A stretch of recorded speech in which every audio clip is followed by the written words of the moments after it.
ভালুকা ময়মনসিংহ মহাসড়কে এখন উন্নয়নের ছোঁয়া। সড়কের কাজ নিয়ে আগে অভিযোগ ছিল মানহীন নির্মাণ, রডের বদলে বাঁশ ব্যবহার, দুর্নীতি আর অব্যবস্থাপনা। কিন্তু এবার চিত্রটা ভিন্ন। সরকারি তদারকিতে ও প্রকৌশলীদের কড়া নজরদারিতে চলছে উন্নয়ন কাজ। নির্মাণ সামগ্রী পরীক্ষা করে নেওয়া হচ্ছে, শ্রমিকদের নিরাপত্তা নিশ্চিত করা হয়েছে এবং প্রতিটি ধাপে মান নিয়ন্ত্রণ রাখা হচ্ছে। এবার আর রডের জায়গায় বাঁশ নেই, বরং যথাযথ মানের রড ও কংক্রিট।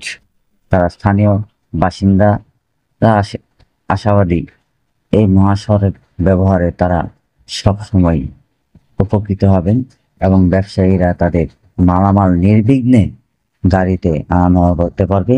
সাধারণ জনগণের মনে স্বস্তি আসবে।